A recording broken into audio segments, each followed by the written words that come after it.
you would hear people saying, that one, she's positive. She's positive. I remember this time, I could tell my friend, mi nataka tu kukufa. And yuko zile za, wewe nataka kukufa aje? Like, haezi understand. Why am I saying that may want to die? Hata kuna wakati ikija juu, hata juzi anasema I don't see the life. I don't see, I better die. One of my bosses said, if she was given lupus and AIDS, should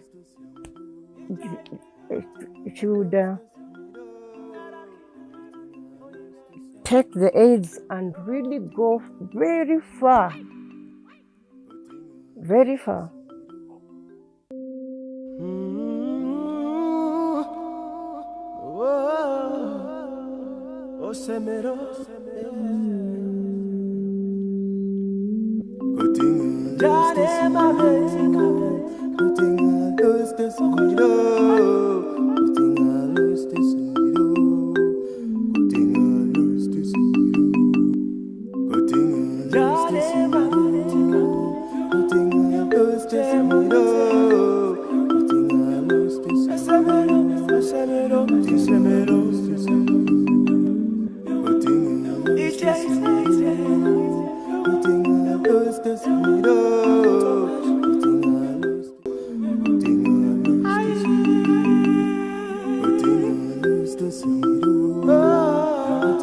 I grew up,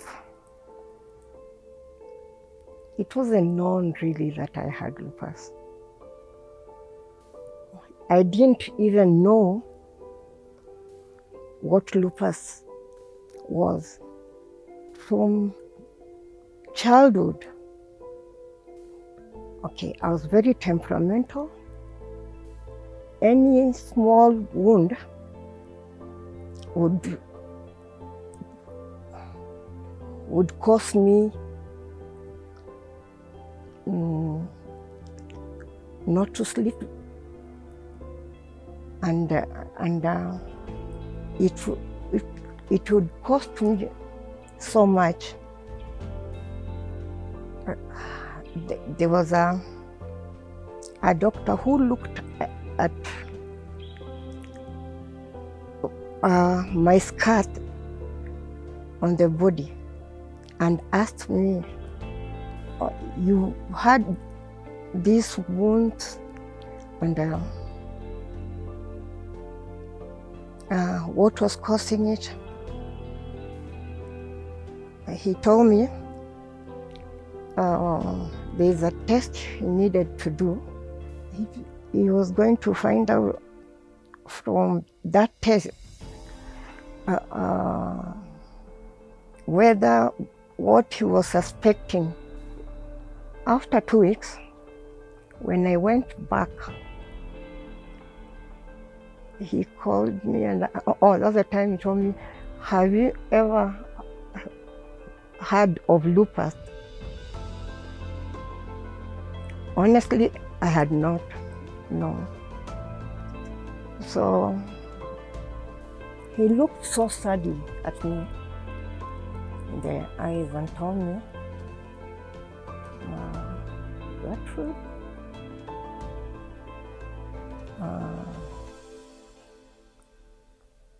you have lupus. He told me, sadly, it's not treatable. We only manage. And then, for me, it wasn't anything that would worry me.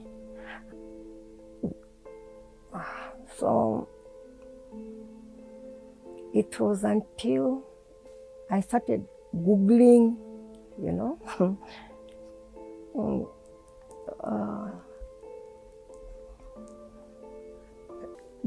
The more I Googled, that's when I knew it was very sad that I had lupus. And that is where my hardest journey started. I used to be a very, playful girl. Like all the games I used to play. Then it reached a point, my mom saw that maybe something bad will happen, maybe I'll get pregnant. Then she decided to take me to boarding. So I went to boarding when I was in class 4. Then I went back to public school, the day school. Then class 7 and 8, I went to boarding school again. So that is where my journey with lupus started. And I remember one time, I could wake up in the morning and I could find my joints in pain and they're swollen. And at some point even they could turn to me blue, because the place where I was schooling, it was cold, it was very cold. My mom was called from the school and I was taken to hospital. And the first doctor that checked me up, she said that I had arthritis. I was given medicine. So there's this time, it was visiting day, and my mom saw that my fingers were, there's a certain way that they were forming. And so she was worried. Then akaniambia, mbona unaform vidole hivyo? Mimi nikamwambia mimi sijui, but every time I could fold them the right way, zilikuwa zinaenda tu, And she took me back to another doctor. Then another doctor said that I be given some spring so that my hands could go back to normal. So that time we didn't have money, so the springs were hard to get. So I went back to school. Then I was in class 8. I started developing a rash in my eyes, here in my cheek. So my aunt is a nurse. So my mom contacted her. She took me to another doctor in Kenyatta. So he suggested that I do some tests, which I went and did. And the test came positive that I had lupus.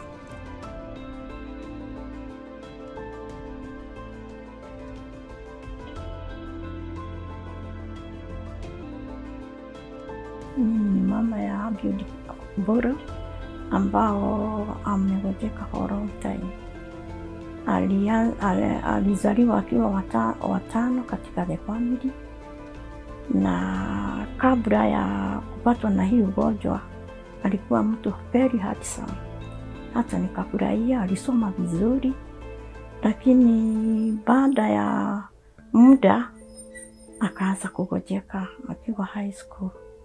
Lakini hatukujua ni nini ambacho kilikuwa kusudi ya mahangaiko hayo yote, lakini niliendelea tu kunywa madawa na kufuata mashauri ya daktari mpaka mahali ambapo nililemewa sana.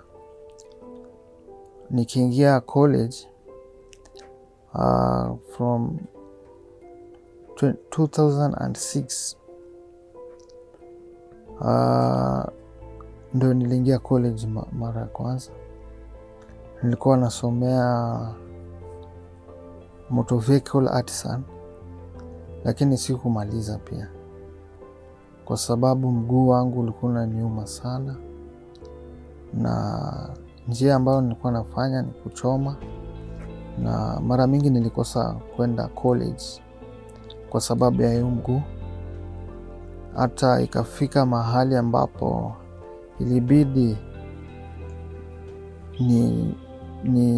nitoke college kidogo alafu nirudi baadaye niliposikia vizuri. Kuanza shule tukarudi Kenyatta, no diagnosis. Sasa ikija 2013 alianza sasa kubadilika kabisa, mikono ikaanza kuja kama imekujana sasa. Nilifanya kazi mingi sana, manake alikuwa nalala hapa kwa hii kiti, mikono ikaanza kwenda hivi. Mimi nifanye masaji, nimfanye mguu masaji. Nikamwambia sasa, what we can do now, naona hii mambo ni too much. Mimi nilikuwa mgonjwa, ndio nikampendekeza aende aone daktari ambao alinitibu huko Coptic. Alifanya x-ray ikaonekana. Baada ya x-ray akamwambia yeye ugonjwa wake hauko kwa boni, uko kwa damu. So akamtuma kwa wanaitwa rheumatism doctor. So doctor, it took time because alisema lazima afanywe investigation, and investigation lab test ilikuwa very very costly. So ilikaa kama 2 months before we get the money. Ndio nikafanyiwa test hospitali, nikapatikana niko na lupus. Ilinisumbua sana, lakini tukaanza kufuata medication. Baada ya medication, it was very very serious again, because kijana wangu sasa ni kama aliharibika huko. Mnaweza kuangalia nyumba muone there is nothing. Alikuwa na flares, picha zote alikuja hapo. Hii flares ndio ilinisumbua sana. Miaka karibu 5 nilikuwa natoa makelele, navunja vitu, lakini wakajaribu kunisaidia, daktari akajaribu kunisaidia mpaka polepole ikaenda kiisha, lakini haikuwa rahisi kwa sababu ilikuja mara kwa mara. Saa zingine nashindwa kukula, nikiletewa chakula na mwaga. Saa zingine ni makelele, lakini baada ya muda kwa muda ilikuja polepole, ikiisha polepole nikitumia hiyo dawa, mpaka ikafika mahali alibadilisha dawa. Sasa ile nilianza kukunywa, ilinisaidia. Hii ugonjwa unajificha sana, na kuna wengine labda mnaweza kuwa na ugonjwa na usijue, because hata sisi all those years hatukujua. Hata nikauliza daktari, what is the lupus? Akaniambia they don't know, but it's body fight itself. Nikamuuliza what is the body fight itself? Akaniambia they are doing the research tujue ni nini. So hata many doctors even they don't know about the lupus. So tuko hivyo, tumeshukuru, naendelea na madawa. The medication is very very very expensive. So lupus is a very interesting disease. It's often misunderstood, and a disease that I think a lot of people don't know much about. So if I was to break it down in terms of what lupus is, it's an autoimmune disease. So when you say autoimmune disease, you mean that the immune system, which is supposed to be defending us, is unable to differentiate between the normal cells and germs. So when you have these autoimmune diseases, the body actually attacks itself, the immune system. So by attacking itself, basically it means that it can affect any part of the body, from the brain, heart, blood. Essentially that's what it is. So in terms of the cause, we are not really sure why or what causes lupus. What has been noted that it is very common amongst ladies. Actually, before menopause, the rates are about 9 ladies for 1 man. After menopause, it's about 3 females for 1 man. So we suspect there could be a role of estrogen, because that is what is distinct, but we're not really sure. We've also found that it is very common amongst young people, usually age group about 20 to about 50. And this is very sad because this is like the active time of people's lives, and it's a time when they should be working. And some of the symptoms, as we will discuss as we move along, have a big impact in terms of the quality of life for some of our patients. So it has been thought that in terms of the causes, that there may be a role of genetics. And when we say genetics, it's not that it runs in the family, but actually more of your DNA or the genes that you have within you put you at risk for developing the disease. So when you have the genetic predisposition, meaning your gene is a problem with the gene, when a trigger happens, it wakes up the disease. So triggers could be things like infections. Most time we find one is viral infections. 2, it could be, for ladies, can be a landmark moment, maybe menopause, or maybe around the time for pregnancy, conception, and also maybe sometimes around menarche. But to be honest, it's just theory here and there. We are not really sure about what causes. Other factors that have been found to be associated in terms of the cause is environmental factors. Still research, nothing much can be concretely put. So in short, in a nutshell, we have a genetically predisposed individual, means a problem with the genes, more in ladies, young ladies, a role of estrogen, possibly, and a bit of environmental factors. So in terms of symptoms, because it's an autoimmune disease, it is more, actually the full name is systemic lupus erythematosus. So meaning it can affect any part of the body, and it's actually a systemic disease. If you go back in history, SLE was, actually lupus was coined from a Latin word meaning wolf bite, because initially the patients would present with a rash here, which resembled a wolf bite, and thus the name systemic lupus erythematosus. But if you were to go in terms of the symptoms, from research done here locally, we have some papers published here from Kenyatta. We found that most of the people who have lupus are more likely to be young ladies, and they have a lot of fever, fatigue, joint problems, and joint problems usually is a pain of the joints.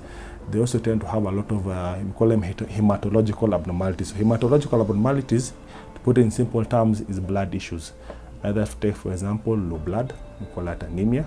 Sometimes they could have low platelets. Platelets is what used to form blood clots, it could be down, or it could have reduced white cells, we call that leukopenia. So it could affect the brain. It can also affect the heart, the lungs. Usually there, it can actually induce water. We call that an effusion. And so I've seen a few cases of patients who have had recurrent episodes of water in the lungs or water in the heart. They have been drained, but they keep recurring. So for such a patient, you should also think about lupus. Other rarer manifestations are sometimes they could present with obstruction of the intestines, but it's a rare presentation. Sometimes can present with liver injury. We call that hepatitis. One last thing which is something which you need to think about is that I'll give you the case. I once saw a lady who had actually lost 6 pregnancies. So usually the saying is that if you lose at least more than 2 pregnancies, even 1 pregnancy, especially within the first 3 months, you should be able to start thinking about could this be lupus. Other rare manifestations for lupus include blood clots. We've seen patients who come with unexplained strokes in the brain because of the blood clot, or unexplained clots in the lungs, or unexplained clots in the heart, like a heart attack in short. So as you can see, the presentation is very varied. And why this is important is because in terms of how the diagnosis is made is a bit of a challenge. In the West, we have data saying that it may take up to 6 years in terms of diagnosis for lupus. Locally, the data that we have ranges between 0 to about 13 years. So as you can see, it takes a long time before the diagnosis is made. And usually the problem is that it depends on what type of presentation the patient has. Take, for example, a patient who comes with fever, fatigue, weight loss. In an African setup, the first thing is HIV or malignant or cancer, but HIV is more common. And you find patients that will come and see me probably have like a battery or a number of HIV negative tests. And also because they have the fever and the fatigue, when the blood tests are done, they notice also they have reduced white cell count. the one that defend you. So people assume that is what? It's HIV. So diagnosis can be a bit of a challenge. Lupus is something that will bring you down financially,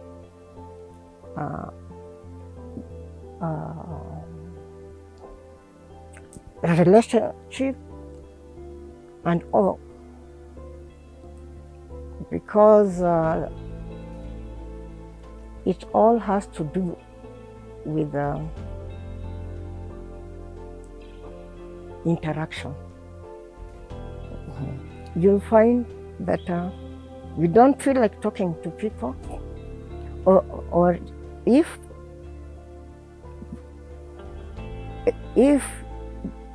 you be with people, maybe the way someone will be talking or they irritate you.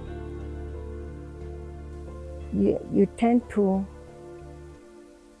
operate from the norm. And then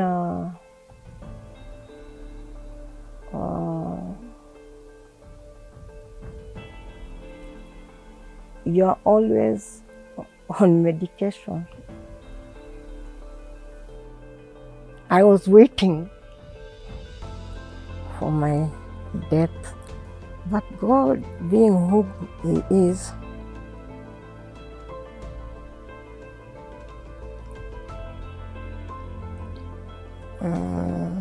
I was taken to a foundation where all Lupus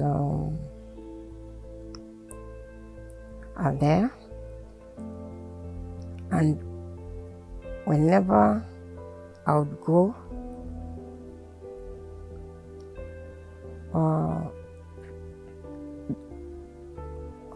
you would see yourself like if you think your situation is bad, you would find yourself that you are better than so many other people.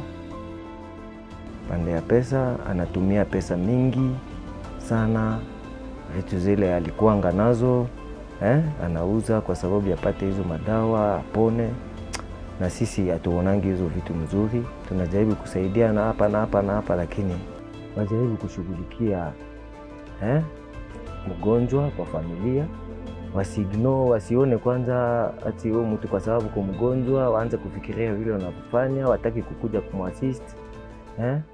Sasa kitu nitawaambia sana, wakuje kumuassist kwa sababu sio ugonjwa ile amedifanya. With the medication, they are very costly, and I thank God for the SCLAD organization, the NGO, because it has really helped us a lot. Because in terms of medicine, if you don't have medicine, if you don't have, money for the test and also for the appointment, they're also there to give a hand and also to support. It started in the year 2013, and through a lady called Ann Lillian. She's a Kenyan nurse living in the US. She was diagnosed with 3 autoimmune diseases, and it is after that she found the need of starting this organization, because many people living with autoimmune diseases, many of their cases goes unheard, like they are very rare cases, especially when it comes to scleroderma and lupus as well. So these are cases that go unnoticed, and so she saw the need of starting this organization so that she can spread awareness and create awareness out there in case people would be might be asking themselves what these diseases are all about. We are bridging the gap between medication and these warriors, because you can imagine a case where a lupus warrior has to spend a monthly cost of around 100,000. That is only on medication. This person needs to see a specialist doctor, because lupus affect different parts of the bodies. So you find these people end up seeing different specialists. Someone might see a specialist when it comes kidneys issues, someone might be having chest issues.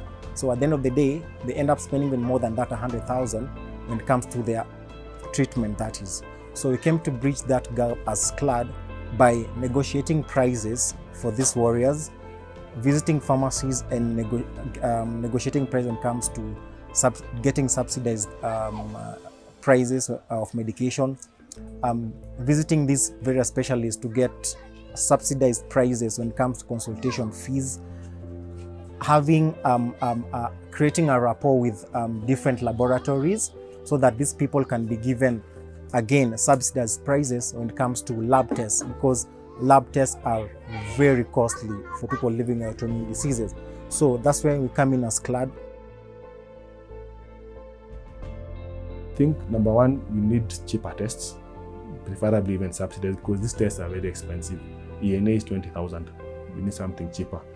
Number two, some of the drugs we use are used in other fields. I'll give you, for example, like methotrexate. Methotrexate is used in cancer, and there they'll get it free or subsidized. Why can the same be applicable for lupus patients? I have drugs like rituximab. Rituximab can be used in cancer, can be used in our field. So we are trying to see how the government can also include some of our patients in those particular programs. Other ways they can help. I was fortunate enough to travel out to study outside the country. The government where I was in would be able to give the caregiver a salary to take care of the what? Of the family, of the patient actually, sorry. So by taking care of the patient, the idea was if the patient is taken care of well, they are not in hospital, so they save money. So that's something which is to consider also. I think that can also go a long way. And also the patients will get money, at least they get some sort of support, because a lot of the patients will end up losing jobs. The disease is expensive, it's a burden, and set up people die early because of such things. So I think that's something which the government can do what? Can pick up. As an organization, we are self-sponsored currently, though we're still working on looking for sponsorships and donation as well. So maybe people might be asking how we are going about the funds and all that. So how we are getting our funds is we normally sell merchandise. We have branded merchandise, lupus awareness merchandise, hoodies, t-shirts, bracelets, and those are some of the things that we sell to the public out there. And all the proceeds, every single coin goes towards our project, or rather goes towards our cause. And it has, so far, as much as that is not really enough, but we also have donations from friends. We have people who we normally hold small fundraisers that normally helps us to at least get something to be able to sort out our cases. The majority of our patients are ladies. One very contentious issue usually comes about in terms of childbearing. And childbearing usually is when is the right time, okay? And the right time for our patient is that we need to sit down and tell them that if your disease has been stable for at least 6 months and you're on the right baby-friendly medicines, you can get the go-ahead to conceive. Research has shown that if your disease has been erratic, or we've had some repeated flares within 6 months before conception, the outcome usually is poorer. Even there's a study that was done in Africa, they did a review in just lupus in pregnancy, and one thing came out very strong is that in the African setup, there's a lot of societal pressure in terms of giving birth and everything at the right time, and a lot of people don't understand the fact that with lupus, it's not like other people who you deliver today, deliver tomorrow. It's a process. And that's why it's very unfortunate when a patient comes and sees you and they've lost multiple pregnancies, and it's possibly because of the societal pressure or the in-laws giving you pressure where the babies. Certain contraceptives are bad for lupus patients, and the ones you're looking for are the ones that have got estrogen. And two ways. One, because the estrogen ones put the patients at an increased risk for flares. Two, put them at an increased risk for blood clots. And then three, because of the estrogen and everything, also puts them at an increased risk for bone loss. And bone loss is important because women, as they approach menopause, when the periods end and everything, the rate of bone loss is faster. And these are some of the things we need to discuss with our patients, and we try as much as possible to let them know. I believe one day that I'll have a family of my own, because I've been rejected also for relationship because of lupus, because there's a possibility for ladies, if you have lupus and when you get pregnant, there's a possibility that you'll get a miscarriage. So I believe one day I'll have my own kid, I'll have a family. So my advice to the ladies out there who have lupus, that it is not the end of the world. You can live a normal life, you can be beautiful. The first healing point is accepting who you are. Having lupus haijanibadilisha kama nikiwa mwanaume.